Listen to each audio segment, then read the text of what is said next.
L'hypertension artérielle prend une ampleur effrayante dans le monde et en Afrique, au point que plus d'un adulte sur 3 en souffre. Ce qui fait de cette maladie la pathologie chronique la plus fréquente. Pire, la majorité des personnes concernées ignorent totalement qu'elles en souffrent.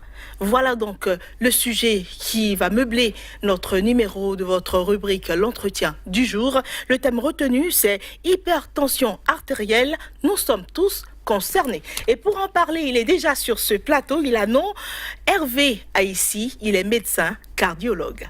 Docteur, bonsoir. Bonsoir. Et merci pour votre présence sur le plateau de Sika Télévision. Merci de m'inviter. Merci de nous recevoir ici. Alors, nous sommes là aujourd'hui pour parler d'une maladie silencieuse qui est sous-diagnostiquée et sous-traitée. Cette maladie-là, c'est bien l'hypertension artérielle. Exactement. Nous sommes tous concernés, n'est-ce pas? Bien sûr. Il n'y a pas d'âge. Pas d'âge. Plus aujourd'hui, en tout cas. On pensait initialement que c'était une affection qui touchait surtout les personnes d'un certain âge, troisième âge. On s'est rendu compte progressivement que c'est en train de descendre sur la pyramide des âges, à telle enseigne que depuis plusieurs années, on insiste sur l'hypertension de l'enfant en disant il faut faire attention. Les sujets jeunes que nous retrouvons avec une surcharge en termes de poids qui sont souvent sédentaires parce que tous les parents veulent hyper protéger leurs enfants. On leur dit il faut pas sortir, faut pas faire ça, faut pas faire ça. L'enfant, il mange le matin, il mange à 10h, il mange à midi, l'après-midi et le soir. On ne fait pas attention au surpoids.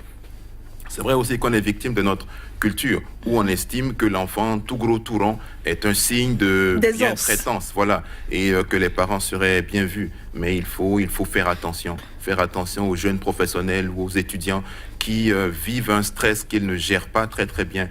Et personne au Bénin ne semble avoir envie d'avoir un médecin traitant ou un contrôle régulier. On va au contrôle lorsqu'on a une fièvre ou une diarrhée. Et on ne fait pas attention au fait que lorsqu'on passe dans le cadre des maladies chroniques, c'est totalement différent. Il faut un suivi régulier. Autrement, absolument, il y a des crashs fréquents comme ceux que nous observons dans les complications de l'hypertension artérielle. Oui, et donc augmentation anormale de la pression du sang sur la paroi des artères. Eh bien, l'hypertension artérielle fait parler d'elle de plus en plus. Mais pourquoi est-ce que l'hypertension artérielle gagne-t-elle autant de terrain? De terrain. Effectivement, on a l'impression que les chiffres ont une évolution galopante. On a l'impression que les efforts de sensibilisation, les efforts de dépistage massif qui sont faits par les confrères médecins dans les centres de santé, dans les écoles, dans tout ce qu'il y a comme centres médicaux, public, ça ne donne pas ce qu'on voudrait. Il faut dire effectivement que les signes de l'hypertension sont souvent frustres et ressemblent à beaucoup d'autres choses. Il faut dire également que même chez les personnes qui sont diagnostiquées, l'un des problèmes majeurs que nous avons, c'est l'observance thérapeutique. Quand vous expliquez à un patient qu'il a un problème de santé et qu'il doit avoir un traitement, nous savons tous que la notion de maladie chronique est mal acceptée par le sujet noir, le noir africain. On pense, vu notre culture, au fait que j'ai une maladie, je prends le traitement et c'est fini. Mais quand ça commence à durer dans le temps, on a l'impression que la médecine ne peut pas aider. Alors donc, on se rappelle qu'on est africain, qu'on est béninois et qu'il faut aller chercher des thérapies magiques. Et c'est là où les patients arrêtent leur traitement et vont faire autre chose. Ils vont se retrouver rapidement avec des complications relativement lourdes qui ne sont pas forcément réversibles dans le cas de l'hypertension. C'est un tueur silencieux, c'est un tueur majeur. Autre élément qui est important, les gens se sont mis dans la tête, ça existait peut-être avant, maintenant ce n'est plus le cas, une notion de barrière financière. On pense que les médicaments sont lourds et qu'on ne pourra pas se traiter, ce qui est faux. Les médicaments maintenant sont à tous les prix et toutes les bourses peuvent permettre de pouvoir gérer efficacement une hypertension. Le problème de l'hypertension tient surtout du fait du changement des habitudes de vie et des habitudes alimentaires. Tout le monde sait qu'il faut manger moins gras, qu'il faut manger moins salé et qu'il faut faire en sorte d'avoir une activité physique minimale journalière. Marcher 30 minutes par jour, c'est accessible à tout le monde. Mais combien de gens le font? Quand vous expliquez ça au monsieur tout le monde, il va vous dire qu'au bureau, je marche et chez moi, je fais le ménage. Donc, c'est largement suffisant. Mais la marche qui est faite sur le lieu de travail, la marche qui est faite à la maison, ça ne justifie pas en fait les 30 minutes de marche. Les gens vont vous dire je suis sportif parce que le dimanche je vais dans mon groupe sportif et puis on court pendant 10 minutes, on parle pendant 1 heure de temps et après on va au maquis. Mais j'ai fait du sport, je suis très sportif. Ça pose problème. 30 minutes de marche chaque jour. Manger moins gras, manger moins salé, manger le matin. Manger à midi, le soir, très peu ou pas du tout. C'est accessible à tout le monde. C'est strictement gratuit. Et si on allait vers ces règles de prévention élémentaires, je pense qu'on pourrait gagner le pari de maîtriser les chiffres de l'hypertension. C'est ça. Et d'ailleurs, est-ce que vous allez le certifier, hein? Chaque adulte devrait connaître sa tension artérielle. Effectivement, il est demandé à tous nos confrères, lors d'une consultation quelconque, lors d'un contrôle, de contrôler la tension artérielle des patients. C'est important. Mais c'est aux patients également d'aller vers le système de santé, de pouvoir demander un contrôle, tu as fait une tension toutes les 2 semaines, toutes les 3 semaines.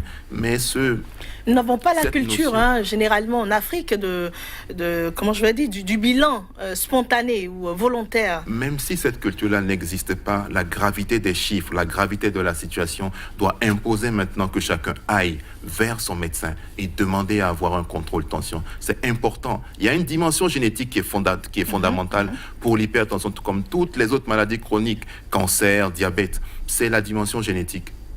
Il faut se dire que si je suis d'une famille d'hypertendus, je suis peut-être prédisposé, mais ce n'est pas parce que je suis prédisposé que je vais forcément faire la maladie. Si je me surveille, si je fais ce qu'il faut faire, je peux être en très bonne santé pendant très longtemps.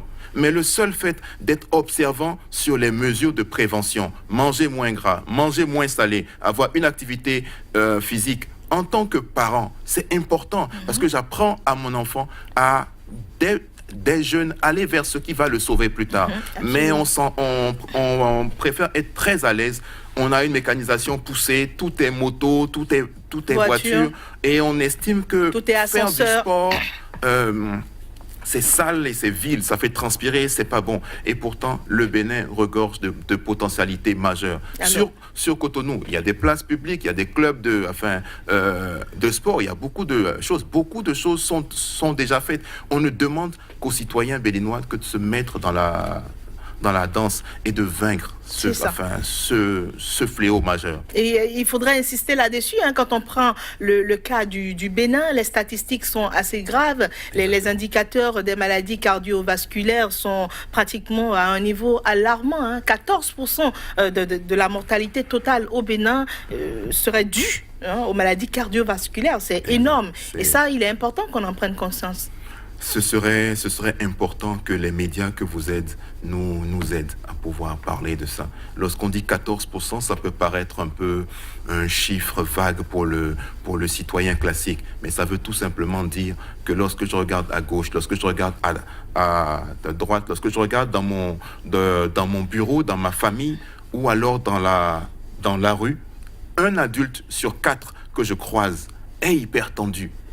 Pire, il ne le sait pas.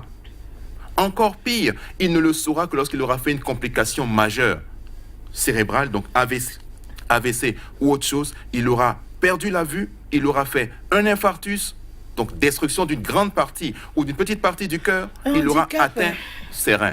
Et ça, c'est, je pense, relativement lourd et il faut faire quelque chose pour changer le cours de l'histoire.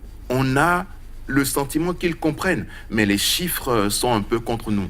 On espère que ça va changer. Comprendre, par exemple, que la maman, que la ménagère peut faire son marché, peut cuisiner sans avoir de cube magie ou d'excès de sel ou d'huile, c'est important. Comprendre que la boîte de conserve contient beaucoup de sel et qu'on n'a pas besoin de tout ça pour pouvoir vivre. Les sardines. Voilà. Comprendre que l'huile dans la sauce, les quantités massives, que ce n'est pas forcément quelque chose qui soit bien pour notre santé. Savoir que les rondeurs excessives sont peut-être bien en termes de charme, mais encore moins intéressantes lorsqu'il s'agit de la santé. Je pense que c'est des changements de comportement et de conception qui sont lents, mais qui rentrent progressivement dans les habitudes. Et on espère que ça va changer. Il faut peut-être demander que chaque citoyen qui regarde cette émission ou alors qui a l'information par Internet, par tout ce qu'il y a comme autre réseau social, fasse en sorte de pouvoir relayer le message. Si dans ma famille, je parle et je fais en sorte que les gens sachent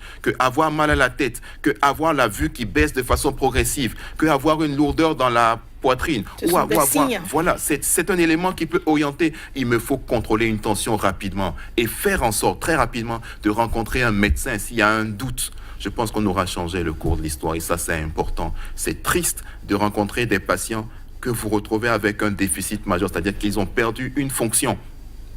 Ils ont une complication patente de l'hypertension depuis peut-être 3 ans, 5 ans, mais ils sont convaincus que c'est le soleil, que c'est l'arachide.